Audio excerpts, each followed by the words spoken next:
셜록 홈즈. 지금은 고인이 된 엘리아스 휘트니 신학 박사는 세인트 조지 신학교의 총장이었지만 그의 동생인 아이사 휘트니는 아편에 심하게 중독되어 있었다. 내가 아는 바에 따르면 그 중독은 대학 시절 멍청한 장난으로부터 시작되어 점차 강력하게 되었다. 드 퀸시가 묘사한 중독 상태에서의 몽환적 느낌과 꿈, 환상에 대해서 읽은 그는 자신의 담배를 아편틴크에 흠뻑 적셔서 비슷한 효과를 일으켜보려고 시도했다. 그리고 아주 많은 사람들이 같은 경험을 하듯 그는 그 중독 성향을 유지하는 것이 제거하는 것보다 훨씬 쉽다는 것을 깨달았고, 아주 오랜 세월 동안 그는 마약의 노예가 되어 살아왔다. 그리고 친구들과 가족들에게 그는 공포와 동정심이 혼합된 감정의 대상이 되어왔다. 이제 석고처럼 창백하면서 노란 얼굴과 축 처진 눈꺼풀, 바늘처럼 홀쭉한 뺨을 가진 채 안락의자에 파묻혀 있는 그를 볼 때마다 나는 고귀한 사람의 파멸과 타락을 떠올리게 된다. 1889년 6월의 어느 밤, 보통 사람들이라면 처음으로 하품을 하고 시계를 바라볼 시간쯤 우리 집 현관에 초인종이 울렸다. 나는 안락의자에 앉아 있었고 아내는 무릎에 바느질거리를 올려놓고 있었는데 그녀가 약간 실망한 얼굴을 했다. 환자인 것 같아요. 그녀가 말했다. 아무래도 당신이 외출을 해야 할 일이겠군요. 매우 피곤하고 지친 하루를 마치고 집으로 돌아왔던 나는 투덜거리는 소리를 냈다. 현관문이 열리는 소리가 들렸고 서둘러 말하는 목소리들, 그리고 마룻바닥을 울리는 발걸음 소리가 들렸다. 우리 방의 방문이 열렸고 어두운 색 계열의 옷을 입은 여자가 검은 면사포를 쓰고 방 안으로 들어왔다. 이렇게 늦게 방문하게 된 것을 용서해 주세요. 그녀가 말을 시작하더니 갑자기 침착함을 잃고 앞으로 뛰쳐나왔다. 그리고 자신의 팔을 벌려 아내의 목을 감싸 안더니 어깨에 고개를 묻고 흐느끼기 시작했다. 정말 큰 문제가 생겼어. 그녀가 외쳤다. 도움이 좀 필요한 일인 것 같아. 어머, 아내가 그녀의 면사포를 걷으면서 말했다. 케이트 휘튼이구나. 얼마나 놀랐는지 알아, 케이트. 처음 방 안으로 들어왔을 때 너일 줄은 상상도 하지 못했어. 나는 뭘 어떻게 해야 할지 알 수 없었어. 그래서 바로 너한테 달려온 거야. 항상 그래왔던 일이었다. 슬픔에 빠진 사람들은 의뢰 아내에게 달려왔다. 마치 불빛을 보고 날아오는 새들처럼. 이렇게 나한테 오다니 잘했어. 이제 와인과 물을 조금 마셔. 그리고 여기 편하게 앉아서 무슨 일인지 나한테 이야기해봐. 혹시 제임스는 먼저 자러 가라고 부탁하는 것이 낫겠니? 아니야. 의사 선생님의 충고와 도움도 필요해. 아이사에 대한 이야기야. 지난 이틀 동안 남편이 집에 들어오지 않았어. 그래서 나는 겁에 질리기 시작했어. 그녀가 자신의 남편의 문제에 대해서 우리 부부에게 이야기한 것은 그때가 처음은 아니었다. 그녀는 나에게는 의사로서, 아내에게는 오랜 친구이자 학교 동창으로서 남편에 대해서 이야기하곤 했다. 우리는 찾을 수 있는 모든 단어들을 동원해서 그녀를 위로하고 진정시키려고 노력했다. 그녀는 자신의 남편이 어디에 있는지 알고 있을까? 우리가 그녀의 남편을 가정으로 되돌려 보낼 수 있을까? 그런 듯 보였다. 그녀는 남편이 최근까지 어디에 있었는지에 대해서 확실한 정보를 가지고 있었다. 중독으로 인한 발작이 일어날 때면 그는 런던의 동쪽 먼 지역에 있는 아편구를 활용하곤 했다. 보통 그곳에서 그의 활락은 하루 이내에 마무리되었고 저녁이 되면 뒤틀린 몸에 멍한 정신을 겨우 부여잡고 집으로 돌아오곤 했다. 하지만 이번에는 아편의 마법이 그에게 48시간 이상 머물렀고 부두의 쓰레기 같은 인간들 사이에 누워서 아편에 중독된 숨을 내쉬거나 아편의 효과가 사라지는 것을 못 이겨 잠을 자고 있는 것 같았다. 어퍼 스완댐가의 위쪽 골드바라는 아편굴에서 그를 찾을 수 있을 것이라고 그녀는 확신하고 있었다. 하지만 그녀가 무엇을 할 수 있겠는가? 소심한 젊은 여자가 그런 장소에 들어가서 불량배들에 둘러싸인 남편을 깨워서 데리고 나올 수 있겠는가? 여기 바로 한 가지 문제가 있었고, 당연히도 그 문제를 해결하는 방법은 단 한 가지였다. 내가 그녀를 데리고 그곳으로 가면 될까? 그리고 두 번째 생각이 떠올랐다. 그녀가 우리 집으로 온 이유가 무엇이었을까? 나는 아이사 비트니의 주치의였고, 나로서는 그에게 영향력을 행사할 권리와 의무가 있었다. 혼자서 그곳으로 가는 것이 훨씬 더 나은 방법이었다. 그래서 나는 그녀에게 약속했다. 만약 그녀가 나에게 준 주소에 그가 정말로 있다면 2시간 안에 마차에 그를 태워서 집으로 보내겠다고 약속했다. 그리고 10분 후 나는 안락 의자에서 일어나 체리나무로 꾸며진 거실 밖으로 나왔다. 그리고 이상한 심부름거리를 가지고 1인승 마차를 잡아타고 동쪽으로 달렸다. 그 당시에도 그 일은 이상하게 느껴졌으며 결국 미래는 나에게 그 일이 얼마나 이상하게 흘러갈 수 있는지 보여줬다. 하지만 나의 모험의 첫 번째 부분에는 큰 어려움이 없었다. 어퍼 스완댐가는 런던 다리의 동쪽 강변을 따라서 북쪽에 줄지어 서 있는 부둣가 뒤쪽에 자리한 어둠침침하고 기분 나쁜 좁은 골목이었다. 싸구려 옷가게와 술집 사이로 가파른 경사의 계단이 연결되어 있었고, 그 계단은 동굴의 입구처럼 보이는 어두운 틈 사이로 빨려 들어갔다. 그 끝에서 나는 찾던 아편굴을 발견했다. 마부에게 기다리라고 말한 다음 나는 계단을 따라 내려갔다. 끊이지 않고 움직이는 술 취한 발들 때문에 한가운데가 움푹 꺼진 계단이었다. 아편굴의 문 위에 달린 기름 등잔에 깜빡거리는 불빛에 의지해서 빗장을 찾은 나는 안으로 들어갔고, 앞으로는 갈색의 아편 연기가 자욱하게 채워진 길고 낮은 방이 이어졌다. 방 안에는 나무로 만든 침상들이 다닥다닥 놓여 있어서 마치 이민자를 실은 배의 3등 칸을 보는 듯했다. 어둑한 공기를 똑바로 바라보자 이상하게 기괴한 자세로 누워있는 몸체들과 굽은 어깨들, 꺾인 무릎들, 과하게 뒤로젖힌 머리들, 하늘을 향해 들린 턱들이 희끗희끗 보였다. 그리고 반짝임을 잃은 탁한 눈동자들이 여기저기에서 방 안에 들어온 나를 쳐다보았다. 금속관으로 이뤄진 사발들 속에서 독국물을 태우는 불길이 타올랐다가 사그라들어 검은 그림자들 사이로 붉은 동그라미가 밝아졌다 희미해졌다 하면서 깜빡거렸다. 대부분의 사람들은 조용히 누워 있었지만 어떤 사람들은 혼잣말을 중얼거리고 있었고, 어떤 사람들은 기이하게 낮고 단조로운 어조로 함께 떠들고 있었다. 그들의 말소리가 강풍처럼 갑작스럽게 시끄러워졌다가 한순간에 사라져서 침묵이 사방을 압도했다. 말하는 사람들은 각자만의 생각에 빠져 있었기 때문에 옆 사람들이 하는 말에 아무런 관심도 기울이지 않았다. 방의 맞은편 쪽에는 타오르는 석탄 더미가 있었는데 바로 그 옆에 다리가 3개 달린 의자가 서 있었다. 키가 크고 마른 늙은 남자가 양주먹으로 턱을 받치고 그 의자에 앉아 있었다. 그는 팔뚝을 무릎에 대고 불길을 뚫어져라 바라보고 있었다. 내가 안으로 들어가자 안색이 누르스름한 말레이 사람이 서둘러 다가오더니 아편 파이프와 아편 뭉치를 내밀었다. 그리고 빈 침상을 가리켰다. 고마워요. 하지만 나는 여기에 머물 생각은 없어요. 내가 말했다. 여기에는 내 친구가 한 명 있어요. 아이사 휘트니 씨죠. 나는 그 친구하고 말하러 온 거예요. 내 오른쪽에서 뭔가가 움직이면서 비명소리 같은 것이 터져나왔다.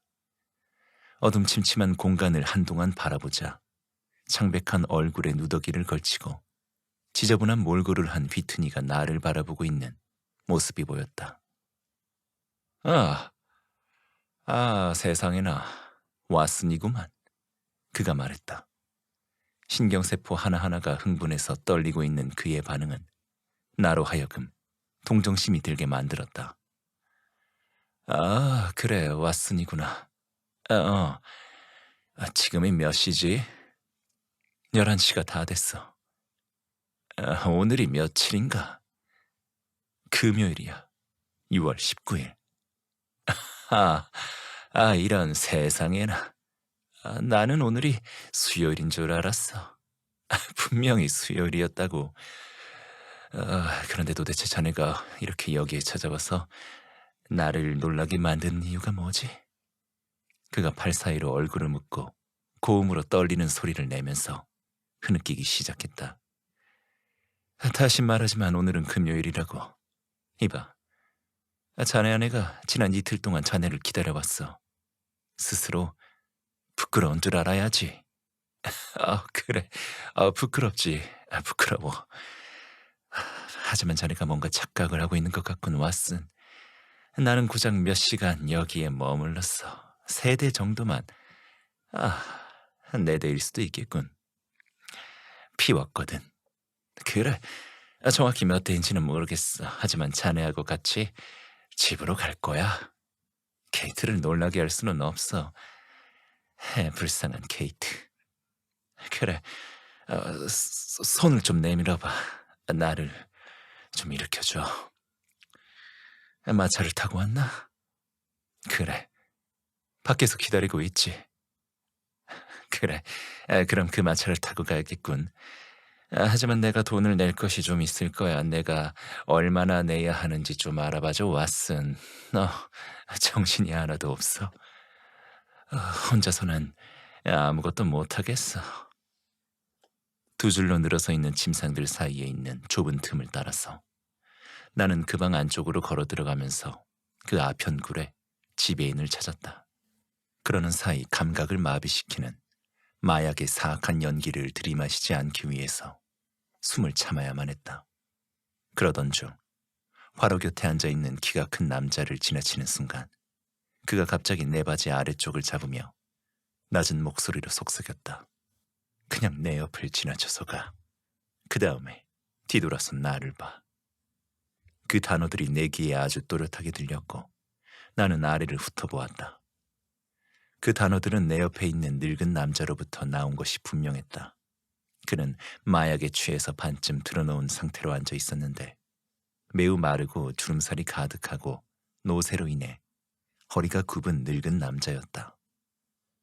그의 무릎 사이에 아편 파이프가 허공에 매달려 흔들리고 있었는데 순전히 그의 손가락에서 힘이 빠지는 바람에 파이프를 놓친 듯 보였다. 나는 2걸음 앞으로 나아간 다음 뒤를 돌아보았다. 다음 순간 놀라서 터져나오는 비명을 막기 위해서 나는 내가 가진 모든 자제력을 쏟아 부어야만 했다. 그는 자신의 등을 뒤로 돌려서 나를 제외한 다른 사람들이 자신을 보지 못하도록 만들었다. 그의 등이 곧게 펴졌고 주름살이 모두 사라졌고 멍한 눈동자는 다시 활기를 되찾았다. 화로 옆에 앉아서 나를 향해서 미소 짓고 있는 사람은 놀랍게도 셜록 홈즈 그 자신이었다. 그는 나에게 다가오라는 작은 몸짓을 했고 바로 이어서 고개를 돌려서 근처의 사람들을 살핀 다음 다시 노인처럼 입술을 오므리더니 경련을 일으켰다. 홈즈, 내가 속삭였다. 도대체 이 아편굴에서 뭘 하고 있는 거야? 최대한 목소리를 죽여. 그가 대답했다. 내 귀는 상당히 예민하니까 작게 이야기해도 다 들을 수 있어. 자네의 흐리멍텅한 친구를 여기서 데리고 나가주는 큰 친절을 베풀어준다면 자네하고 잠깐 이야기를 할 시간이 있을 거야. 바깥에 마차를 대기시켜 놓고 있어. 그렇다면 제발 그를 마차에 태워서 집으로 가게 해. 자네는 그 친구를 믿어도 될 거야. 범죄나 잘못된 행위에 연루되기에는 너무나도 무기력하고 약에 찌든 상태거든. 그리고 마부를 통해서 자네 아내에게 소식을 전하는 것이 좋겠어. 나하고 갑자기 만나게 되어서 처리할 것이 있다고 해. 자네가 바깥에서 기다린다면 5분 후에 자네하고 만날 수 있어. 사실 셜록 홈즈가 부탁하는 그런 종류의 일들을 거부하는 것은 언제나 어려웠다. 왜냐하면 그의 부탁은 매우 단정적이었고 뭔가에 숙련된 사람의 조용한 분위기와 함께 제한되었기 때문이었다. 그렇기는 하지만 나는 휘트니가 마차 안에 안전하게 자리를 잡기만 하면 그날 밤 해야 할 임무를 모두 수행하는 것이라고 생각했다. 그리고 그날 밤에 남은 시간이 있어서 나는 언제나 특이한 사건에 관련되는 내 친구와 함께하는 것이 가장 좋은 사용 방법이었다. 물론 내 친구에게 그런 사건들은 자신의 존재의 평범한 조건이기는 했다. 몇 분 동안 나는 아내에게 보낼 쪽지를 쓰고 휘트니의 돈을 계산하고 그를 끌고 마차로 가서 태운 다음 마차가 어둠 속으로 사라지는 것을 지켜보았다. 잠시 후 늙은 남자의 형체가 아편 굴 밖으로 나왔고 나는 셜록 홈즈 옆으로 가서 같이 거리를 걸었다. 두 개의 거리를 지나가는 사이 그는 굽은 허리와 비틀거리는 발걸음을 유지했다. 그러다가 그가 재빨리 주위를 살펴보더니 몸을 곧게 펴고 진심이 가득한 웃음을 터뜨렸다. 아마도 자네 짐작으로는 그가 말을 시작했다. 내가 코카인 주사에 아편 피우는 행위를 추가했다는 생각을 했을 거야. 의사로서 자네가 좋아하는 내 작은 약점들 중 하나가 새로 생겨났다고 상상했겠지. 어쨌든 자네를 거기에서 만나게 돼서 놀란 것만은 확실하지. 하지만 내가 자네를 만나게 돼서 놀란 것만큼은 아닐 듯한데. 친구를 찾으러 간 것이었어.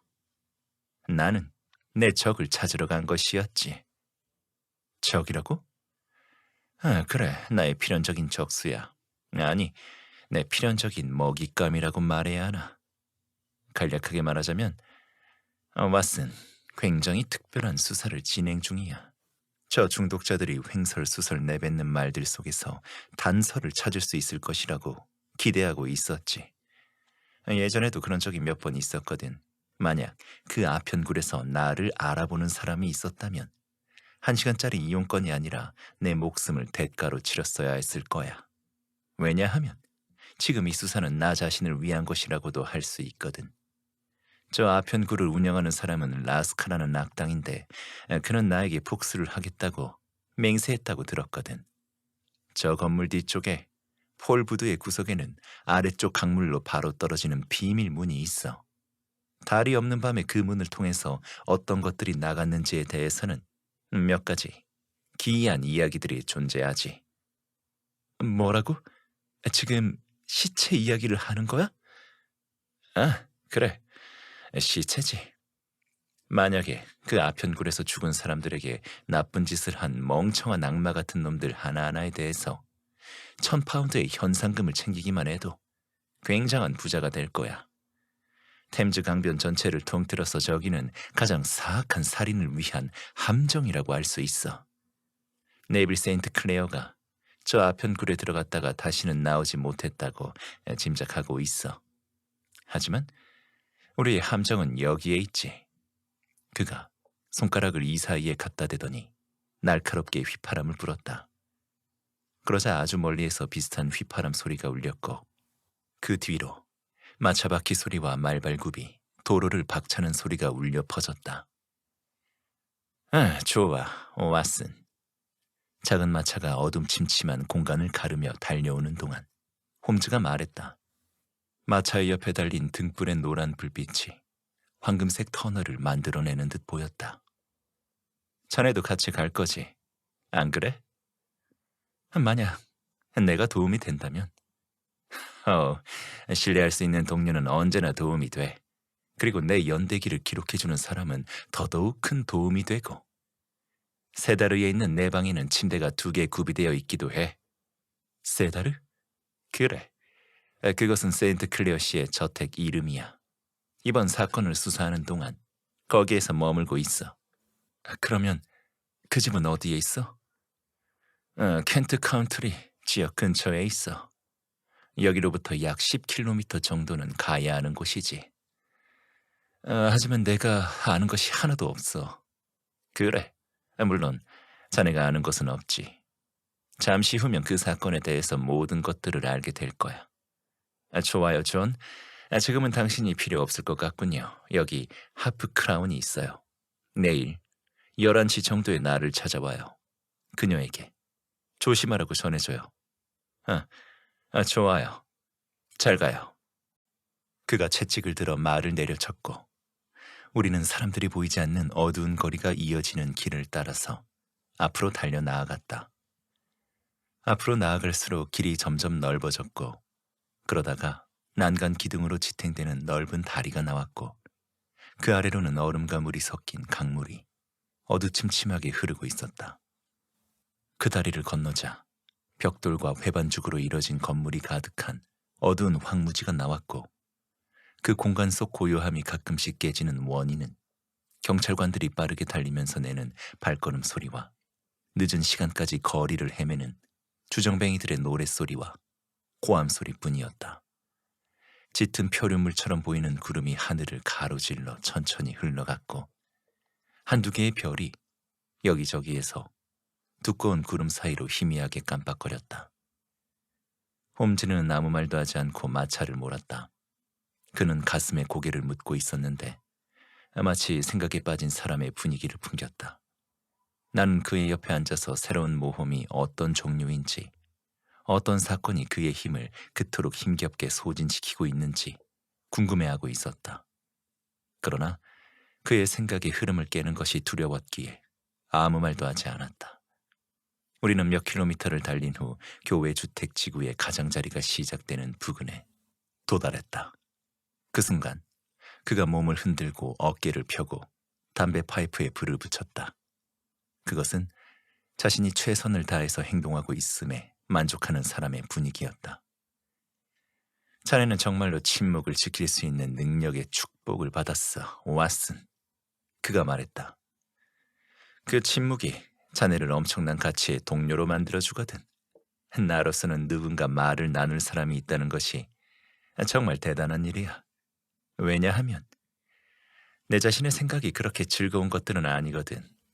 이제 앞으로 한 여자를 만나게 될 텐데 그녀의 집 현관에서 그녀에게 뭐라고 말해야 할지 고민하고 있었어. 지금 자네는 내가 아무것도 모른다는 것을 잊은 것 같군. 우리가 리 지역에 닿기 전에 자네에게 이번 사건에 대해서 말해줄 충분한 시간이 있어. 이상할 정도로 간단한 사건이지. 하지만 나는 앞으로 나아갈 기반을 전혀 찾지 못했어. 실이라고 하면 넉넉할 정도로 많이 있지. 하지만 어느 한 가닥도 손에 넣을 수가 없었어. 이제 자네에게 이번 사건에 대해서 간략하고 명료하게 이야기할게, 왓슨. 어쩌면 내 입장에서는 사방이 어두운 것처럼 보이지만 자네라면 불꽃을 볼 수 있을 거야. 이야기를 계속해봐. 몇 년 전, 정확하게 이야기하자면 1884년 5월, 네빌 세인트 클레어라는 이름의 신사가 리 지역으로 이주했어. 엄청난 돈을 가진 사람으로 보였지. 그는 커다란 저택을 사고 정원을 아주 멋지게 꾸몄고 아주 훌륭한 태도로 좋은 삶을 살았지. 점차 그는 이웃에서 친구들을 사귀었고 1887년 그는 지역의 양조업자의 딸과 결혼했어. 그리고 지금까지 2아이를 낳았지. 그는 직업이 없었지만 여러 회사의 사업 지분을 가지고 있었고 규칙적으로 아침이면 런던 시내로 갔다가 매일 오후 5시 14분이 되면 캐논가로 돌아왔어. 세인트 클레어 씨는 이제 37살이고 온화하고 균형 잡힌 습관과 취미를 가졌고 좋은 남편이고 다정한 아버지이고 아는 모든 사람들에게서 애정을 받는 사람이지. 그리고 덧붙일 것은 지금 이 순간 그의 전체 빚은 우리가 지금까지 확실하게 조사한 바에 따르면 약 88파운드 정도야. 반면에 그는 캐피탈 앤 카운티스 은행에 220파운드의 현금 예금을 가지고 있지. 따라서 돈 문제가 그의 마음속에서 부담으로 작용할 것이라고 생각할 이유는 없는 것이지. 지난 월요일 네빌 세인트 클레어 씨는 평소보다 일찍 시내로 나갔어. 집에서 나가기 전에 그는 그날 처리해야 할 중요한 일이 2개 있다는 말을 했고 그리고 아이를 위해서 장난감 벽돌을 한 상자 사오겠다고 했어. 그런데 더할 나위 없이 이상하게도 그의 아내가 같은 날 아침 전보를 받았어. 그가 나간 직후에 도착한 전보에는 값비싼 물건들이 들어있는 소포가 에버딘 운송회사의 사무실에 도착했다는 사실이 적혀 있었지. 그녀는 그 소포를 기다리는 중이었겠지. 그리고 자네도 런던에 대해서 익숙하니까 그런 운송회사들의 사무실이 주로 프레스노가 근처에 있고, 프레스노가는 어퍼스완댐가와 연결된 작은 거리라는 것을 잘 알 거야. 그래, 바로 자네가 오늘 밤 나와 만난 거리지. 세인트 클레어 부인은 점심 식사를 하고 런던 중심가로 출발했어. 몇 가지 물건을 하고 운송회사의 사무실로 가서 소포를 받았고, 정확히 4시 35분에 어퍼스완댐가를 걸어가고 있었어. 기차역으로 돌아가던 길이었지. 지금까지 모두 이해가 되지? 그래. 아주 명료해. 그리고 자네가 기억하고 있다면 이번 월요일은 심할 정도로 더웠어. 그래서 세인트 클레어 부인은 천천히 걸으면서 지나가는 마차가 없는지 살펴보려고 주변을 살피고 있었어. 그리고 자신이 지나가는 지역이 상당히 불쾌한 곳이라는 것을 알아차렸지. 그녀가 스완댐가를 따라서 걸어가다가 그녀가 비명 또는 외침을 들었는데, 바로 그 순간 남편이 자신을 내려다보고 있다는 것을 발견하고 얼어붙은 듯 놀랐어. 그녀 생각에는 그가 근처 건물 2층에서 자신을 바라보고 있었다는 것이지. 창문이 열려 있었고 그녀는 남편의 얼굴을 명확하게 봤어. 그녀의 묘사에 의하면 남편은 극도로 흥분한 표정이었어. 그가 그녀 쪽을 향해서 미친 듯 손을 흔들었는데 한순간에 창문 뒤로 사라져버렸어. 그녀의 느낌에 의하면 마치 창문 뒤쪽에서 뭔가 저항할 수 없는 힘이 그를 안쪽으로 끌어당긴 것 같았다고 하더군.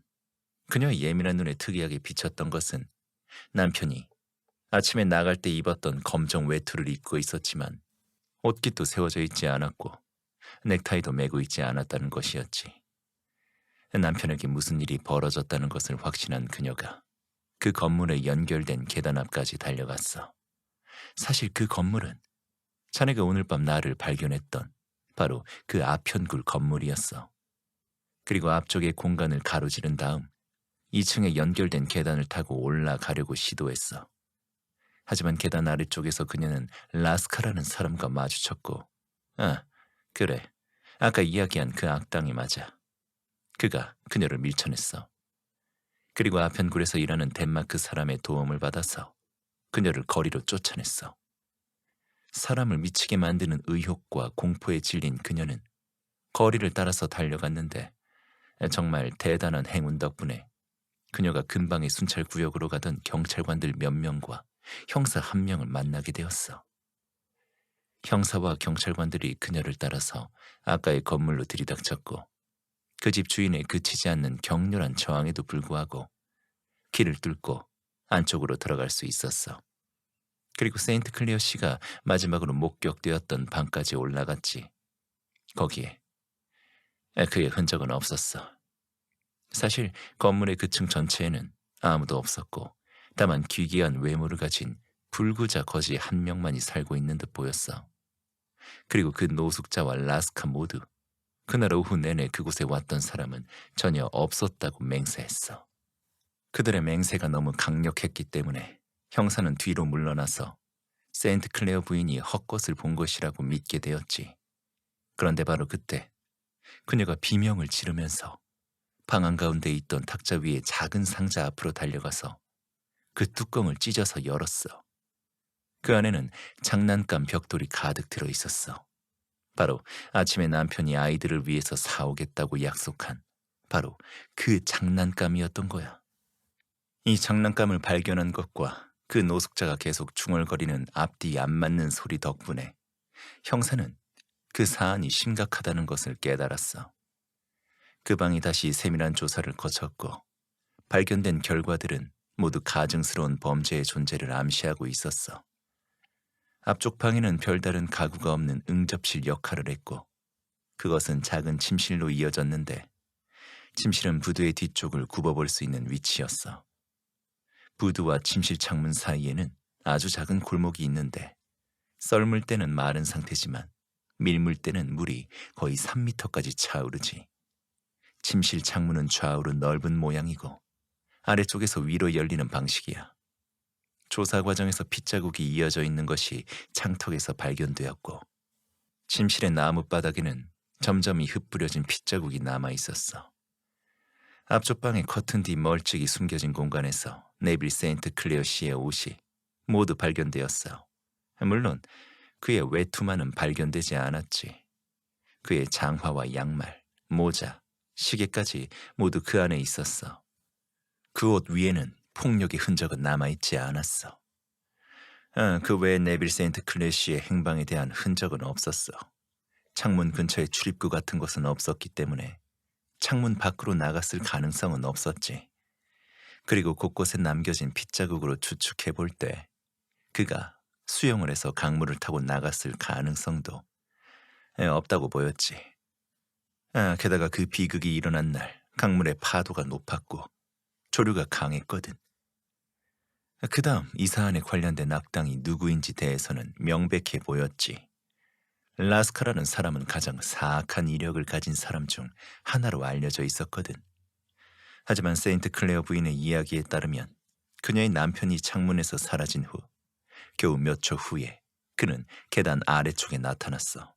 그러니까 그는 범죄를 도운 정도의 관계만 있을 가능성이 크지. 그는 자신을 변호하기 위해서 아무것도 모른다는 주장을 유지했어. 그리고 자신의 세입자인 휴 분이의 행동에 대해서는 전혀 아는 바가 없다고 주장했어. 그리고 사라진 신사의 옷가지들이 어떻게 거기에 있게 되었는지 자신도 모른다고 말했어. 라스카의 부하로 아편굴을 관리하는 사람의 주장 역시 비슷했어. 그리고 아편굴의 위층에서 사는 그 사악한 불구자 이야기를 해보자고.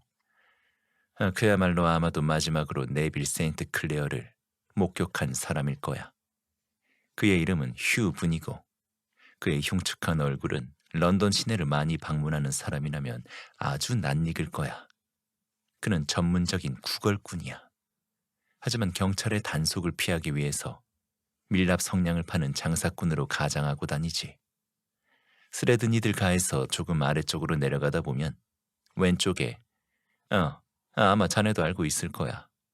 벽에 작은 천사 그림이 있어. 바로 거기가 그가 매일 앉아있는 곳이야. 무릎 위에 성냥 상자를 몇 개 올려놓고 다리를 꼬고 앉아서 불쌍한 표정을 짓고 있으면 동정심을 담은 동전의 비가 기름때가 묻은 모자 속으로 부어지곤 하는 거야. 그의 바로 앞에는 런던에서도 가장 붐비는 인도가 있거든. 그 사람의 진정한 직업이 무엇인지 알아내기 위해서 나는 그 사람을 아주 오랜 시간 동안 관찰해야만 했어. 그렇게 오래 관찰한 결과 상당히 짧은 시간 동안 그가 거둬들이는 성과에 나는 놀라기도 했어. 자네도 알겠지만 그의 외모는 너무도 기괴해서 곁을 지나치면서 그를 똑바로 바라보지 않는다는 것은 불가능해. 붉은 머리에 끔찍한 흉터로 일그러진 창백한 얼굴, 그리고 가끔씩 얼굴이 일그러지면서 그 흉터로 인해서 뒤틀거리는 입술 가장자리, 불독 같은 뺨, 그리고 사람을 꿰뚫어 보는 듯한 검정 눈동자가 그의 머리카락색의 선명한 대비를 이루거든. 그래서 그는 구걸꾼들 가운데서 유난히 돋보이는 사람이야. 그리고 그는 영리하게도 지나가는 사람이 던져주는 것이면 어떤 것을 받더라도 기꺼이 감사하다고 반응할 준비가 되어 있어. 아편굴 2층에 살고 있는 세입자이자 우리가 찾아 나선 신사를 마지막으로 본 사람이 바로 그 사람이지. 하지만 불구자라면서 내가 말했다. 도대체 그런 불구자가 한창 건장한 나이의 남자하고 단독으로 싸워서 이길 수 있다는 건가? 그가 불구자라고 하는 이유는 그가 쩔뚝거리면서 걷기 때문이야. 하지만 다른 측면을 보자면 그는 힘이 세고 상당한 체력을 가진 사람의 외모를 가지고 있어. 자네의 의사로서의 지식과 경험이 정확하게 이야기해 줄 수 있을 거야. 왓슨, 신체 기관 한 군데의 약점은 다른 기관의 예외적인 강력함에 의해서 보완되곤 하잖아. 이야기를 계속해줘. 음, 창문에서 핏자국을 발견한 순간 세인트 클레어 부인은 정신을 잃었어. 경찰이 마차를 불러서 그녀와 같이 타고 집까지 데려다 줬어. 그녀가 현장에 있다는 것이 조사에 도움이 되지는 않았으니까 그렇게 한 것이겠지. 이 사건을 맡은 바톤 형사는 그 건물과 방 전체에 대해서 매우 세심한 조사를 진행했어. 하지만 그 사안에 빛을 비춰줄 것은 아무것도 발견하지 못했지. 분이를 바로 체포하지 않은 실수가 저질러졌지. 그래서 그 몇 분 동안 그는 자신의 동료인 라스카에게 소식을 보냈을 수도 있었을 거야. 하지만 실수를 만회하는 조치가 바로 시행되었고 분이는 체포되어서 수색을 당했어. 하지만 그의 범죄 행위를 증명할 수 있는 더 이상의 증거는 나오지 않았어. 물론 그의 오른쪽 소매에서 핏자국이 발견되었다는 것은 사실이지. 하지만 그는 자신의 넷째 손가락을 가리키면서 근처에 있는 못 때문에 상처를 입었고 핏자국은 거기에서 나온 것이라고 주장했지. 그리고 자신이 얼마 전에 창문 근처에 서 있었는데 창턱에 있는 핏자국 역시 자신의 손가락 피라고 덧붙였어. 그는 네빌 세인트 클레어 씨를 본 적 없다고 고집스럽게 주장했고 자신의 방 안에 있던 그 신사의 옷까지는 자신에게도 수수께끼일 뿐이라고 맹세했어. 그리고 세인트 클레어 부인이 자신의 남편을 그 집 창가에서 봤다는 주장에 대해서 그녀가 미친 것이거나 꿈을 꿨던 것이라고 주장했어. 큰 소리로 저항하는 가운데 그는 경찰서로 끌려갔고 형사는 그 건물에 남아서 썰물이 되면 뭔가 새로운 단서가 나타나지 않을까 기다렸지. 그리고 실제로 새로운 단서가 나왔지. 진흙 뒤범벅인 강둑에서 경찰들이 찾아낸 것은 원래 목적했던 것은 아니었지만 그래도 새로운 것이었지. 그것은 네빌 세인트 클레어 씨 자신이 아니라 그의 외투였어. 파도가 물러나자 외투는 뒤로 뒤집힌 채 바닥에 놓여 있었지. 그래, 그 외투 주머니에서 뭐가 나왔을 것 같아. 상상도 못하겠군. 그래, 자네가 상상하지도 못할 것들이 나왔어. 외투의 모든 주머니에는 페니와 하프 페니 동전들이 가득 차 있었어. 모두 합쳐서 421개의 페니 동전, 그리고 270개의 하프 페니 동전들이었지. 파도에 휩쓸려서 멀리 떠내려가지 않은 이유는 명백했지. 하지만 사람의 시체는 다른 이야기야. 부두와 그 건물 사이에는 상당히 격렬한 조류가 흘러 그러니 동전을 가득 채워 무거워진 외투는 쓸려 내려가지 않았지만 벌거벗겨진 시체는 쓸려가서 강물 속 깊은 곳으로 흘러 들어갔을 수 있어. 하지만 내가 이해하기로는 다른 모든 옷들은 방 안에서 발견되었다고 했잖아. 그렇다면 시체는 외투만 입혀져 있었다는 건가? 그렇지는 않을 수 있지. 하지만 추론을 하는 용도라면 우리가 이미 알고 있는 사실은 충분히 많아. 이렇게 가정해보자고. 이 분이라는 사람은 네빌 세인트 클레어를 창문 너머로 던졌어. 그리고 그 행위를 볼 수 있었던 사람은 근처에 없었어. 그 다음에 그가 무슨 짓을 했을까? 아마도 비밀을 누설할 수 있는 옷가지들을 모두 없애야 한다는 생각이 떠올랐을 거야. 그래서 그는 외투를 집어 올린 다음 그것을 던지려고 하다가 외투가 강물 아래로 가라앉지 않고 떠다닐 수 있다는 생각을 했을 수 있어. 바로 그때 아래층에서는 세인트 클레어 부인이 위로 올라오려고 해서 소란이 벌어지고 있었었고 어쩌면 그의 공범인 라스카가 경찰이 오고 있다는 소식을 전했을 수도 있으니까. 그래서 그에게는 시간이 별로 없었어. 그래서 그는 자신의 숨겨진 보물상자로 뛰어가서 구걸 행위의 결과로 모은 동전을 꺼내서 손이 닿는 모든 주머니 안에 우겨 넣었을 수 있지. 그렇게 하면 외투를 가라앉게 만들 수 있으니까. 그리고 그가 외투를 창문 밖으로 던졌고 다른 옷가지에도 동일한 행위를 하려고 했지만 아래쪽에서 다급하게 올라오는 발걸음 소리가 들렸기 때문에 그는 겨우 창문을 닫는 정도의 일만 끝냈을 수 있어. 그리고 바로 그 순간 경찰이 들이닥쳤다고 생각할 수 있지. 상당히 그럴듯하게 들리는군. 그럼 우선 그것을 현재까지의 잠정적 가설로 삼아서 수사를 진행하면 되겠지. 개선의 여지는 필요한 가설이기는 하지만 현재로서는 나쁘지 않아. 아까 이야기한 대로 분이는 체포되어 경찰서로 끌려갔어. 하지만 추가적으로 그에게 불리한 증거가 드러난 것은 하나도 없었어. 그는 몇 년 동안 직업적인 구걸꾼으로 유명했지만 그의 삶 전체는 상당히 조용하고 무고한 듯 보여. 현재로서는 사건이 벌어졌다는 것과 대답이 필요한 질문들만이 존재한다고 할 수 있지. 네빌 세인트 클레어 씨가 아편굴에서 무엇을 하고 있었는가? 그에게 무슨 일이 벌어졌는가? 그 일은 언제 벌어졌는가? 그는 지금 어디에 있는가? 휴분이가 그의 실종과는 어떻게 연관되어 있는가 등등의 문제는 모두 대답이 쉽지 않아. 내가 경험했던 사건들 중에서 처음에 보기에는 매우 단순했지만 실제로는 이런 어려움을 내재했던 사건을 기억할 수 없다고 고백하겠어. 셜록 홈즈가 그 특이한 사건의 나머지 상세한 사항들에 대해서 이야기를 하는 동안 우리는 거대한 도시의 근교를 향해서 나아갔다.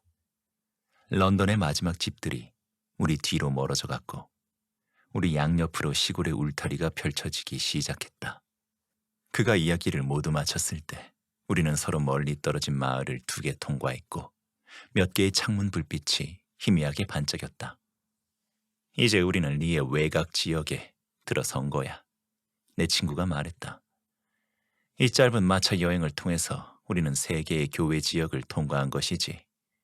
미드레섹스에서 시작해서 서레이의 모서리 부분을 지나서 마침내 켄트에 도착했어. 저기 나무 사이로 보이는 불빛이 보여? 저것이 세다르 저택이야. 아마도 저 불빛이 흘러나오는 등불 옆에는 근심에 젖은 여자가 한 명 앉아 있을 거야. 그녀의 긴장한 귀에는 우리 마차를 끄는 말의 발굽 소리가 들렸을 것이라고 거의 확신할 수 있거든. 하지만 왜 이 사건 수사를 베이커가의 자네 방에서 진행하지 않는 거야? 내가 물었다. 왜냐하면 바로 여기에서 진행해야 할 수사 사항들이 많기 때문이야. 세인트 클레어 부인은 나에게 방을 2개나 내주는 친절을 베풀어줬어. 그리고 그녀가 내 친구이자 동료를 기꺼이 환영할 것이라고 확신하면서 안심해도 좋을 거야. 하지만 그녀의 남편에 대한 소식이 없을 때 그녀를 만나는 것이 정말 싫어, 왓슨. 여기 다 왔군. 워. 그래, 저기. 워. 우리는 고유의 커다란 정원 위에 서 있는 거대한 별장 모양의 저택 앞에 마차를 세웠다. 마구간지기 소년이 달려나와서 말의 고삐를 잡았고 아래쪽으로 끌었다. 나는 홈즈를 따라 마차에서 내려서 자갈이 깔린 굽은 길을 따라서 집 앞까지 걸어갔다. 우리가 현관문 앞으로 다가가는 사이 문이 열리고 작은 금발머리의 여자가 문 앞에 나타났다. 그녀는 일종의 견사가 섞인 모슬린 천의 옷을 입고 손목과 목 주위에는 풍성한 분홍색의 쉬폰 천장식을 달고 있었다. 집 안쪽에서 흘러나오는 불빛의 홍수를 배경으로 그녀의 몸이 윤곽선을 그렸다. 한 손은 현관문을 잡고 있고 다른 손은 격앙된 감정으로 반쯤 들어올린 채였다. 그녀는 몸을 살짝 굽혀 머리와 얼굴을 앞으로 내밀고 열정적인 눈동자로 입을 살짝 벌리고 뭔가를 묻는 자세였다. 그래서요? 그녀가 외쳤다. 그래서요? 그러더니 그녀가 우리 2명을 보더니 희망에 찬 환성을 질렀다. 그러나 내 친구가 고개를 흔들고 어깨를 움찔거리는 것을 바라보더니 그 환성은 흐느낌 같은 것으로 변했다. 좋은 소식은 없는 건가요? 없습니다. 나쁜 소식도요?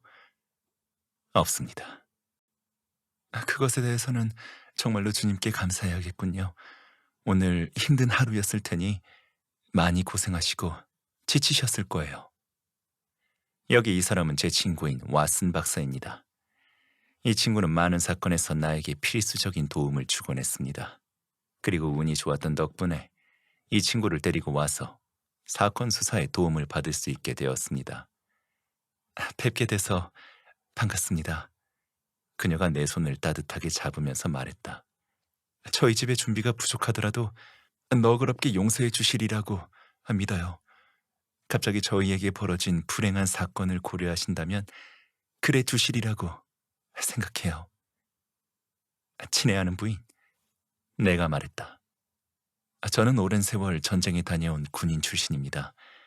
그리고 그렇지 않더라고 하더라도 사과하실 필요가 전혀 없다는 것이 명백해 보입니다. 제가 조금이나마 도움이 된다면 당신께나 여기 제 친구에게나요. 진심으로 기쁘겠습니다.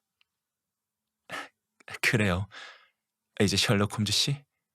그 집의 부인이 우리를 데리고 환하게 불이 밝혀진 식당 안으로 들어갔고 식탁에는 차갑게 먹는 스타일의 요리가 풍성하게 차려져 있었다. 당신에게 한두 가지 간단한 질문을 여쭙고 싶어요.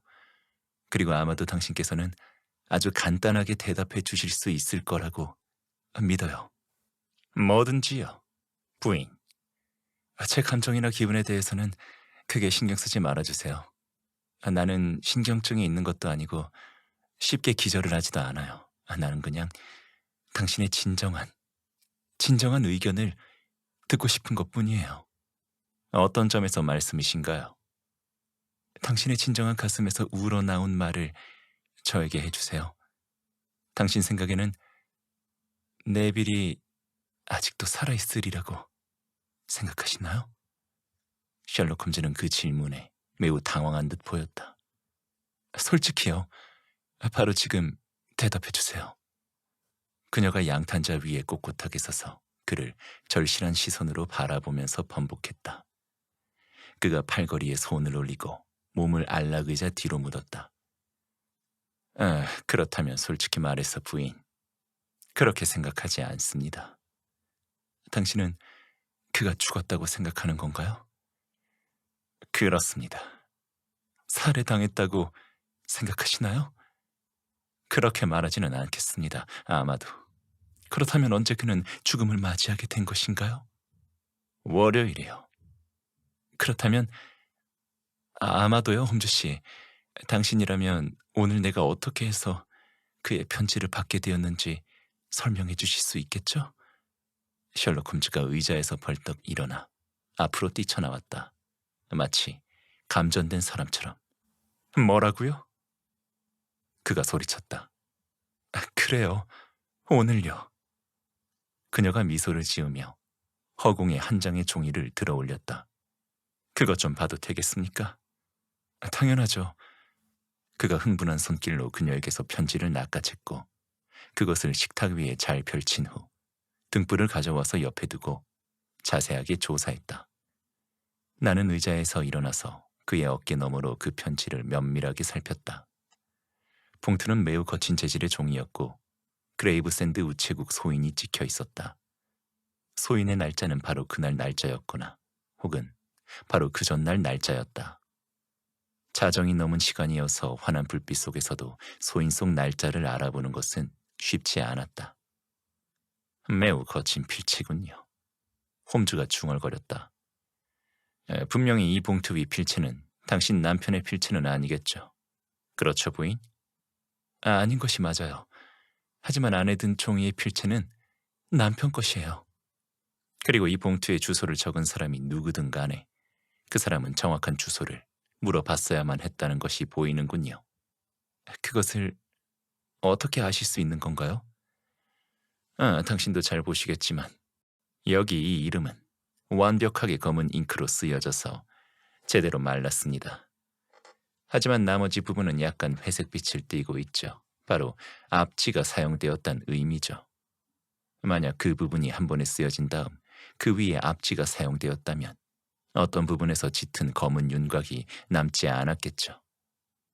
이 사람은 먼저 이름을 쓴 다음 잠시 시간이 흐른 다음 주소를 쓴 것이죠. 그 의미는 그 사람이 주소에 익숙하지 못하다는 것이죠. 물론 사소한 부분이기는 합니다만 사소한 것들만큼이나 중요한 것도 없습니다. 이제 안에 든 편지를 살펴보도록 하죠. 여기에 같이 딸려온 것이 있었군요. 맞아요. 반지가 있었어요. 남편의 인장이 새겨진 반지예요. 그리고 이 필체가 남편분의 필체라는 것을 확신하시나요? 그의 필체 중 하나죠. 하나라고요? 저희 남편이 서둘러서 글씨를 쓸 때의 필체예요. 그가 평상시에 쓰는 필체와는 달라요. 하지만 나는 그 필체도 잘 알고 있어요. 사랑하는 여보, 겁먹지 말아요. 모든 것이 잘 될 거예요. 커다란 실수가 있었고 그것을 해결하기 위해서는 시간이 좀 필요해요. 인내심을 가지고 기다려줘요. 내빌 보냄. 연필로 쓰여졌고 책의 면지를 사용했군요. 8절판 크기이고 비친 무늬는 없습니다. 오늘 그레이브샌드 우체국에서 붙여졌고 엄지손가락이 더러운 사람이 붙였어요. 아, 그리고 봉투의 뚜껑에 불칠을 한 것은 내가 크게 잘못 본 것이 아니라면 씹는 담배를 애용하는 사람입니다. 그리고 당신은 이것이 남편의 필체라는데 의심의 여지가 없으시고요, 부인? 전혀 없어요. 네빌이 이 편지를 쓴 것이 맞아요. 그리고 이 편지는 오늘 그레이브샌드 우체국에서 발송되었죠. 세인트 클레어 부인? 구름 사이로 빛이 들어오는 것 같습니다. 물론 위험이 끝났다고 감히 말하고 싶은 생각은 없습니다. 하지만 남편은 살아있는 것이 맞아요. 그렇죠, 홈즈 씨. 이 교묘한 위조품이 우리에게 엉터리 냄새를 남기고 있는 것이 아니라면 남편분은 살아있을 겁니다. 하지만 그 반지가 증명해주는 것은 없습니다. 그 반지는 남편분에게서 뺏은 것일 수도 있으니까요. 아니에요. 하지만 이건 우리 남편이 직접 쓴 편지라고요. 맞습니다. 아마도 그럴 수 있죠. 하지만 이 편지가 월요일에 쓰여진 후 오늘 붙여진 것일 수도 있습니다. 그것도 가능하겠군요. 만약에 그렇다면 그 사이에 많은 일이 일어났을 수도 있겠죠. 나를 절망에 빠뜨리지 말아요, 홈즈 씨. 나는 남편에 대해서 모든 것을 너무 잘 알고 있어요. 우리 부부 사이에는 강력한 공감이 있기 때문에 남편에게 나쁜 일이 벌어졌다면 내가 바로 알아차렸을 거예요. 그를 마지막으로 본 바로 그날, 그는 침실에서 손을 다쳤어요. 하지만 그때 나는 식당에 있었는데 순간적으로 거의 완벽한 확신을 가지고 계단을 뛰어 올라갔어요. 남편에게 무슨 일이 생겼다는 것을 확신할 수 있었어요. 내가 그토록 사소한 일에도 반응할 수 있는데 그의 죽음에 대해서 모를 수 있다고 생각하시나요? 분석적인 추론가보다 여성의 육감 같은 것이 훨씬 더 소중할 수 있다는 것을 무시하기에는 제가 너무 많은 경험을 하기는 했습니다. 그리고 여기 이 편지는 당신께서 주장하는 것을 강력하게 지탱하는 증거가 될 수 있습니다. 하지만 만약 남편분이 살아있고 편지를 썼다면 왜 그분께서는 이 집으로 돌아오지 않는 것일까요? 왜 그런지 상상할 수 없기는 하죠. 추측도 불가능해요. 그리고 월요일에 부인과 헤어지면서 남편분은 아무 말도 하지 않았죠. 전혀요. 그리고 당신은 어퍼 스완댐가에서 남편분을 봤을 때 깜짝 놀랐고요. 아주 크게 놀랐어요. 그때 창문이 열려 있었습니까? 그래요. 그렇다면 남편분이 당신을 불렀을 수도 있을까요? 아마도 그랬을 수 있어요. 어쩌면 제가 생각하기로는 그는 뭔가 알 수 없는 비명 같은 것을 질렀을 수도 있겠죠? 그래요. 도움을 청하는 비명 같은 것이었을 수도 있죠. 부인 생각에는 그래요. 그가 손을 흔들었어요. 하지만 그것은 단순한 놀람의 비명이었을 수도 있습니다. 기대하지 못한 곳에서 당신을 본 것이 그로 하여금 손을 들고 흔들게 했을 수도 있습니다. 그것도 가능하죠. 그리고 당신 생각에는 그가 뒤로 끌려갔다고 했죠. 너무나도 갑자기 사라졌어요. 어쩌면 그가 뒤쪽으로 뛰어들어간 것일 수도 있습니다. 당신은 그 방에서 다른 사람을 봤습니까? 아니요. 단지 자신이 거기에 있었다고 자백한 그 끔찍하게 생긴 사람 말고는 없었어요. 그리고 계단 아래쪽에서 나를 막은 라스카라는 사람이 있었어요. 그렇군요. 그리고 남편분은 당신이 목격한 것에 의하면 평상시의 옷을 모두 입고 있었나요? 옷깃하고 넥타이를 제외하곤 모두 입고 있었어요. 남편이 목이 그대로 드러난 것을 볼 수 있었거든요. 남편분이 어퍼스완든가에 대해서 이야기한 적이 있었습니까? 전혀 없었어요. 그러면 남편분이 아편을 피운다는 단서나 흔적 같은 것을 보인 적이 있었습니까? 전혀요. 아, 감사합니다, 세인트 클레어 부인. 바로 그 부분에 대해서 절대적으로 확실히 하고 싶었던 것뿐입니다. 이제 저희는 간단한 저녁을 먹고 침실로 가겠습니다. 내일은 매우 바쁜 하루가 될 것 같습니다. 우리에게 주어진 방은 매우 넓고 편안한 방이었고 홈즈의 말대로 이미 침대가 2개 놓여 있었다. 나는 하룻밤 사이의 모험으로 인해서 너무 지쳐 있었기 때문에 바로 이불 속으로 들어갔다. 하지만 셜록 홈즈는 풀리지 않는 문제를 마음속에 품고 있을 때면 며칠이라도, 아니 몇 주라도 휴식을 취하지 않고 그 문제를 뒤집어보고 아는 사실들을 재배치해보고 모든 가능한 측면에서 그것을 살펴보는 유형의 사람이었다. 그 문제를 완벽하게 꿰뚫어 볼 수 있게 되거나 또는 자신이 가진 정보가 불충분하다는 것을 스스로에게 납득시킬 때까지 그 작업은 계속되었다. 이불에 누운 지 얼마 되지 않아서 그가 밤을 새워서 앉아 있을 것임이 나에게도 명백해졌다. 그는 외투와 자켓을 벗고 커다란 푸른 가운을 입고 침대와 소파, 안락의자에서 방석을 모두 모았다. 그것들을 가지고 그가 일종의 동양풍의 긴 의자를 만들고 그 위에 다리를 꼬고 앉았다. 그리고 그의 앞에는 싸구려의 거친 담배 한 무더기와 성냥 상자가 놓여 있었다. 등불의 희미한 불빛에 의존해서 나는 그가 낡은 가시나무 파이프를 입에 물고 천장 한 구석을 멍하니 바라보면서 아무 말도 없이 아무 움직임도 없이 앉아있는 것을 보았다. 파이프에서 나온 푸른 담배 연기가 휘감기며 솟아올랐고 어둑한 불빛이 매브리코가 특징인 그의 얼굴이 굳게 굳어있는 모습을 비쳤다. 그렇게 그가 앉아있는 동안 나는 잠에 빠졌다. 그러다가 갑작스러운 외침에 내가 깨어났을 때도 셜록 홈즈는 이전 모습 그대로 앉아 있었다. 눈을 뜨자 한여름의 태양이 방 안을 가득 비추고 있었다. 담배 파이프는 여전히 그의 입 사이에 끼어 있었고 연기는 여전히 공중으로 휘감겨 올라가고 있었고 방 안에는 담배 연기가 짙게 채워져 있었다.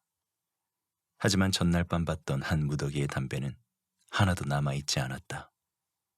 아, 일어났나 왓슨? 그가 물었다. 그래, 아침마차 여행을 즐길 기운이 생겼나? 기꺼이.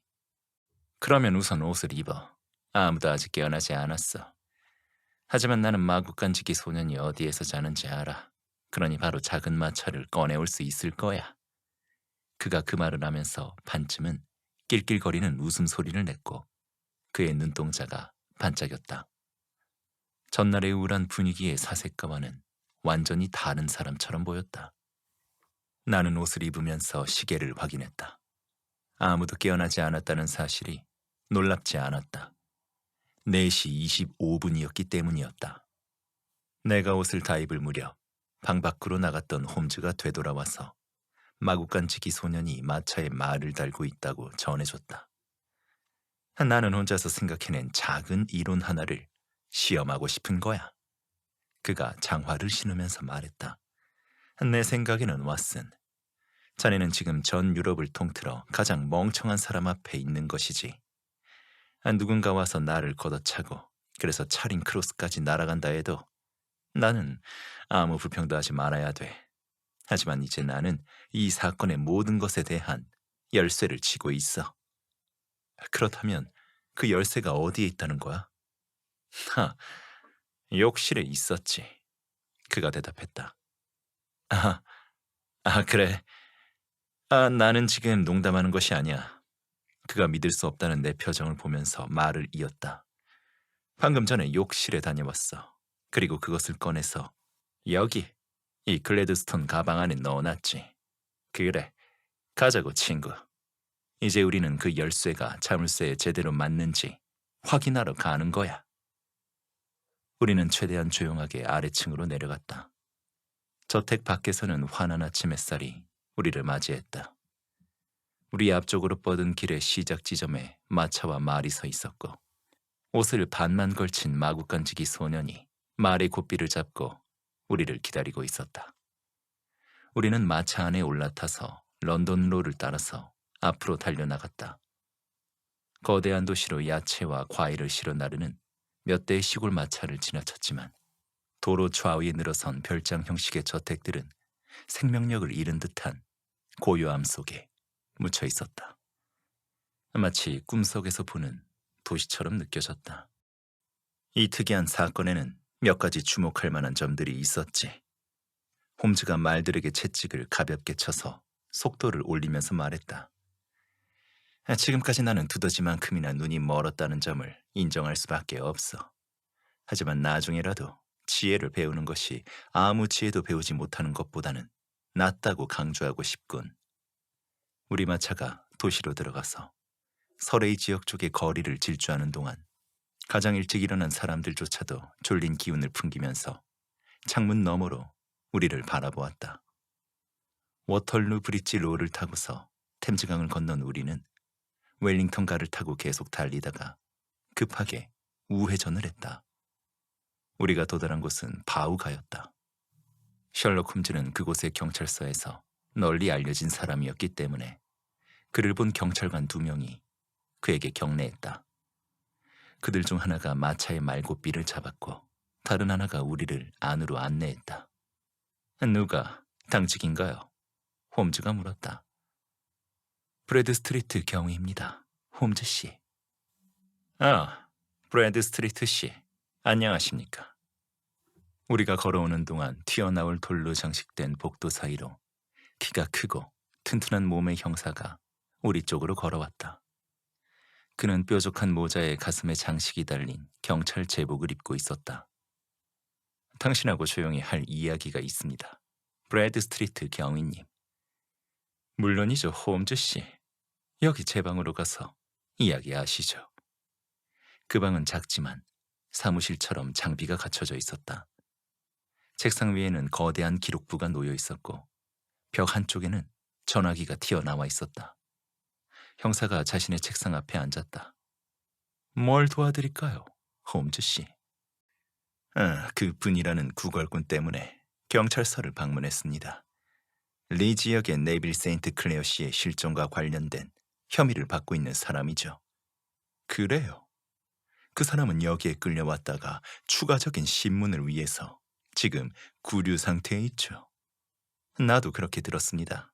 지금 여기에 그가 있습니까? 유치장에 있습니다. 조용한가요? 그럼요. 전혀 문제를 일으키지 않고 있습니다. 하지만 그 친구는 아주 더러운 친구죠. 더럽다고요? 그래요. 우리가 할 수 있는 것은 그로 하여금 손을 씻게 하는 것이 전부였습니다. 그는 석탄 광부만큼이나 검은 얼굴을 하고 있어요. 그래요. 그의 혐의가 확정되면 그는 규칙에 정해진 대로 죄수로서 목욕을 하게 될 겁니다. 그리고 내 생각에는 당신이 그를 본다면 그가 목욕을 해야 한다는 내 의견에 동의할 것이라고 생각합니다. 그를 직접 봤으면 합니다. 그러실까요? 어렵지 않습니다. 이쪽으로 오시죠. 그 가방은 여기에 두셔도 됩니다. 아니, 괜찮습니다. 이 가방도 가져갈 생각입니다. 좋습니다. 이쪽으로 오시죠. 그가 우리를 이끌고 복도를 따라가서 창살이 있는 문을 열고 아래로 뻗은 나선형 계단을 내려갔다. 그리고 우리는 양편에 문이 줄지어 서 있는 하얀색의 복도 앞에 도착했다. 오른쪽으로 3번째 방이 그의 방입니다. 형사가 말했다. 여기입니다. 그가 조용히 방문 위쪽에 달린 작은 판자를 뒤로 밀더니 안쪽을 살펴보았다. 그는 잠들어 있습니다. 그가 말했다. 그 친구를 제대로 보실 수 있겠군요. 우리 모두 창살 사이로 시선을 돌리고 안쪽을 바라보았다. 죄수는 우리 쪽으로 얼굴을 돌린 채 깊은 잠에 빠져 있었다. 그의 숨소리가 느리면서도 육중했다. 그는 중간 키에 구걸꾼이라는 직업에 어울리는 엉망으로 망가진 옷을 입고 있었다. 누더기 같은 외투의 찢어진 틈 사이로 색상 짙은 셔츠가 튀어나와 있었다. 형사가 말한 대로 그는 심하게 더러웠다. 게다가 그의 얼굴 위에 묻은 검댕조차도 불쾌하게 흉측한 용모를 숨길 수 없었다. 오래된 흉터에서 시작된 넓게 찢긴 자국이 눈으로부터 시작해서 턱까지 이어지면서 얼굴 전체를 뒤덮고 있었다. 그리고 얼굴이 오므라들 때면 그 찢긴 자국이 위쪽 입술 한쪽을 뒤틀어서 짐승이 으르렁거릴 때처럼 이를 기괴하게 드러냈다. 놀라울 정도로 붉은 머리카락이 그의 눈썹 위와 이마를 뒤덮고 있었다. 정말로 아름답죠. 안 그런가요? 형사가 말했다. 저 사람에게는 확실히 목욕이 필요하겠군요. 홈즈가 말했다. 오기 전부터 저 사람에게 목욕이 필요할 수 있다는 생각을 했어요. 그래서 경찰 허락을 받지는 않았지만 몇 가지 도구를 가져왔습니다. 그가 그렇게 말하면서 글래드스톤 가방을 열고 놀랍게도 커다란 목욕용 스폰지를 꺼냈다. 아, 당신은 재미있는 분이시군요. 좋아요. 형사가 낄낄거리는 소리를 냈다. 좋아요. 이제 당신이 커다란 친절을 베풀어 저 문을 아주 조용히 열어주신다면 우리는 그를 훨씬 더 존경할 만한 모습으로 만들 수 있을 겁니다. 뭐, 안 그럴 이유가 없군요. 형사가 말했다. 저 친구는 바우가의 유치장에는 어울리는 사람으로 보이지는 않거든요. 안 그런가요? 그가 조용히 열쇠를 자물쇠 안으로 밀어넣었고 우리는 방 안으로 천천히 들어갔다. 그가 잠시 몸을 돌리더니 다시 깊은 잠에 빠져들었다. 홈즈가 물주전자 위쪽으로 허리를 숙이고 스폰지에 물을 적신 다음 죄수의 얼굴 위에 대고 거칠게 2번 문질렀다. 여러분에게 소개하겠습니다. 그가 외쳤다. 켄트 카운티의 리에서 오신 네빌 세인트 클레어 씨입니다.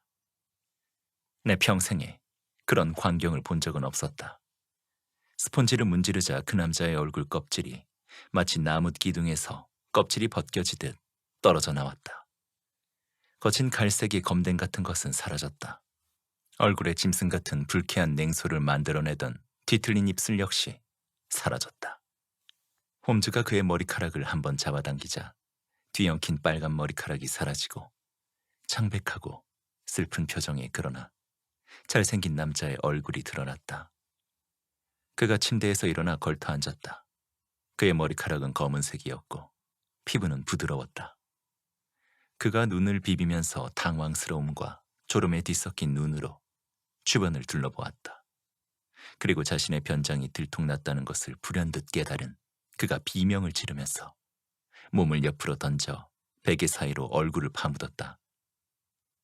이게 무슨 일입니까? 형사가 소리쳤다. 이 사람은 바로 실종된 그 사람이지 않습니까? 나는 수배 사진에서 이 얼굴을 봤습니다. 죄수가 다시 고개를 들었다. 자신의 운명에 모든 것을 맡겼다는 듯 무기력한 태도였다. 그렇습니다. 그가 말했다. 그리고 내가 무슨 죄로 이렇게 잡혀있는 것이죠? 네빌 세인트 클레어 씨를 납치 또는 살해했다는 혐의였죠. 그래요. 당신이 자살 미수를 실행하지 않는 이상은 그 혐의는 성립될 수 없겠군요. 형사가 입가에 미소를 띠면서 말했다. 내가 경찰에 몸담은 지 27년이 지났지만 이건 정말로 타의 추정을 불허하는 사건이군요. 만약 내가 네빌 세인트 클레어가 맞다면 그 어떤 범죄도 저질러진 적이 없는 겁니다. 따라서 그렇다면 나는 지금 불법적으로 구금되어 있는 것이고요. 범죄는 아니죠. 하지만 엄청난 실수와 착각이 있었던 거겠죠. 홈즈가 대답했다. 당신이 아내를 조금이라도 더 신뢰했다면 더 나은 결과가 있었을 것 같군요. 아내가 문제가 아니었습니다. 아이들이 문제였습니다. 죄수가 한숨을 내쉬었다. 세상에나. 주님, 나는 아이들이 아버지를 부끄러워하지 않기를 바랐습니다. 주님, 이 무슨 수치입니까? 내가 뭘 해야 할까요? 셜록 홈즈가 그의 옆에 앉더니 다정하게 그의 어깨를 두드렸다. 만약 모든 사건을 깨끗하게 처리하기 위해서 형사법 법정이 모든 것을 맡긴다고 하면, 그가 말했다, 사람들에게 알려지는 것을 피하는 것은 거의 불가능할 겁니다. 하지만 반면에 당신이 경찰 당국자들을 설득해서 당신에게 피해가 생긴 범죄가 없었다는 것을 명백히 밝힌다면 이번 사건의 세부적인 사항들이 신문사까지 흘러들어갈 이유는 찾을 수가 없다고 봅니다.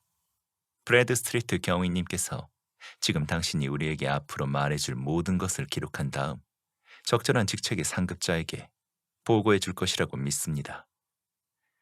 그렇게 되면 이번 사건은 법정에 갈 일이 절대로 없을 겁니다. 주님, 저에게 축복을 내려주세요. 죄수가 격정에 가득 찬 어조로 외쳤다. 나의 비참한 비밀이 나의 아내와 아이들에게 알려질 바에는 감옥에 가는 것이 나아요. 아니, 사형을 당하는 것도 참을 수 있을 거예요. 나의 비밀 이야기를 듣는 것은 여러분이 처음이에요. 우리 아버지는 체스터필드의 교장 선생님이셨고 나는 거기에서 훌륭한 교육을 받았어요. 나는 어린 시절 많은 곳을 여행했고 배우로서 무대에 서기도 했어요. 그러다가 최종적으로 나는 런던의 큰 신문사에서 기자로 일하게 되었어요. 어느 날 우리 편집장이 거대한 도시에서 일어나는 구걸 행위에 대한 기사를 쓰기를 원했어요. 그리고 나는 그 기사를 쓰겠다고 자원했죠. 바로 거기에서부터 나의 모든 모험 이야기가 시작되었어요. 가짜로 구걸을 하려고 시도하는 것만으로도 기사에 활용할 기본적인 정보를 모두 수집할 수 있으리라고 생각했죠. 배우로 활동하던 시절 나는 분장을 하는 방법을 배웠고 그 분장술에 있어서 분장실 사람들에게서 작은 명성을 얻기도 했죠. 그래서 나는 그 기술을 활용해서 뭔가를 성취해보기로 결심했어요. 나는 얼굴에 색칠을 하고 최대한 불쌍하게 보이도록 분장을 했어요. 커다란 흉터를 만들고 입술 한쪽에는 살색으로 칠한 작은 석고덩이를 붙여서 마치 뒤틀린 것처럼 보이도록 만들었죠. 그리고 붉은 가발을 쓰고 적당한 옷을 입고 런던에서 가장 사람들이 붐비는 곳에 자리를 잡았어요. 겉으로는 밀랍 성냥을 파는 것처럼 위장했지만 실질적으로는 구걸꾼이었죠. 처음 7시간 동안 그 일을 수행한 다음 집에 돌아가자 내가 구걸에서 모은 돈이 26파운드가 넘는다는 것을 알아차리고 매우 놀랐어요. 그리고 난 기사를 작성했고 그 일에 대해서는 거의 생각을 하지 않고 지냈어요. 그러다가 얼마 후 친구를 위해서 보증을 서준 적이 있는데 나에게 25파운드를 지급하라는 최고장이 왔어요. 나는 그 돈을 어디에서 구할지 알 수 없었기 때문에 근심에 쌓였는데 그 순간 불현듯 한 가지 생각이 떠올랐어요. 나는 채권자에게 사정을 해서 보름의 말미를 얻어냈고 신문사에는 약간 긴 휴가를 요청했어요. 그리고 그 시간 동안 분장을 한 채 런던에서 구걸을 했죠. 열흘 동안 나는 그 돈을 모두 모았고 빚을 모두 갚았죠. 아마도 상상하실 수 있을 거예요. 얼굴에 색칠을 좀 하고 모자를 땅바닥에 올려놓고 가만히 앉아있기만 해도 하루에 엄청난 돈을 벌 수 있는 방법을 아는데 일주일에 2파운드를 받으면서 고된 신문사 일을 하는 것이 쉽지 않았죠. 내 마음속에서 돈과 자존심 사이에 기나긴 싸움이 있었어요. 하지만 결국 돈이 이겼고 나는 기자 일을 그만뒀어요. 다음 날부터 처음으로 골랐던 곳에 자리를 잡고서 나의 유령 같은 얼굴을 가지고 사람들에게서 동정심을 얻어내고 그 대가로 주머니에 동전을 채웠어요. 나의 비밀을 아는 사람은 단 한 명이에요. 내가 어퍼스 완댐가에 얻은 방의 아래층에 아편굴 주인이 그 사람이죠. 매일 아침 나는 그 방에서 비참한 구걸꾼의 모습을 하고 나왔다가 매일 오후에는 훌륭한 옷을 입은 도시에 어울리는 사람이 되어 나왔으니까요. 나스카라는 사람은 그 방에 대해서 충분한 집세를 받았기에 그가 내 비밀을 금고에 감춘 것처럼 잘 지킬 것임을 알고 있었죠. 그리고 얼마 지나지 않아서 나는 상당한 양의 돈을 저축할 수 있다는 것을 깨달았어요. 그러니까 지금 내 말은 런던의 한 거리에서 구걸하는 사람이라면 모두 1년에 700파운드를 벌 수 있다는 소리는 아니에요. 물론 그 돈조차도 나의 평균 수입보다 못 미치지만요. 다만 나는 분장에 있어서 놀라운 재능을 가지고 있었고 사람들을 대하는 태도에 있어서 지혜로움을 보여줄 수 있었죠. 그리고 그 기술은 시간이 흐르고 경험이 쌓이면서 더욱 능숙해졌고 나는 런던에서 상당히 유명한 구걸꾼이 되었죠. 하루 종일 페니 동전이 나에게 쏟아져 내렸어요. 뭐 가끔씩은 은화도 섞여 있었고요. 내가 하루에 2파운드를 벌게 되면 그날은 불운한 날이라고 생각할 정도였죠. 점점 더 부유해지면서 나는 더 큰 꿈을 꾸게 되었어요. 교외에 큰 저택을 사고 결국에는 결혼도 했어요. 물론 그 누구도 나의 실제 직업에 대해서는 의심을 품지 않았죠. 사랑하는 아내는 내가 런던에서 사업을 한다고 생각했죠. 물론 그 구체적인 내용에 대해서는 아는 것이 거의 없었죠. 지난 월요일 나는 하루 일을 마치고 아편 굴 위에 있는 방에서 옷을 갈아입고 있었어요. 그러다가 우연히 창문 밖을 바라보았는데 아내가 거리에 서서 나를 뚫어져라 바라보고 있었어요. 공포와 충격에 휩싸인 나는 놀라서 비명을 질렀고 팔을 급하게 올려서 얼굴을 가리고 나의 공범인 라스카에게 달려갔어요. 그리고 내 방 쪽으로 올라오려고 하는 사람이면 누구든 막아야 한다고 강하게 이야기했어요. 나는 아래층에서 아내의 목소리가 나오는 것을 들었지만 그녀가 위로 올라올 수 없다는 것을 알고 있었죠. 나는 재빨리 옷을 벗은 다음 구걸꾼의 옷으로 갈아입고 모든 분장장치와 가발을 썼어요. 아내의 날카로운 눈으로도 그 분장을 꿰뚫어 보는 것을 불가능하다고 생각했어요. 그런데 갑자기 그 방이 수색당할지 모른다는 생각이 떠올랐고 그러면 옷 때문에 내 정체가 드러날 수 있다고 생각했어요. 나는 창문을 열었어요. 그러는 도중에 너무 급하게 행동했기 때문에 아침에 집에 침실에서 벤 손가락의 상처가 다시 터져서 피가 흘렀어요. 나는 외투를 잡고 그 안에 동전을 채워 넣었죠.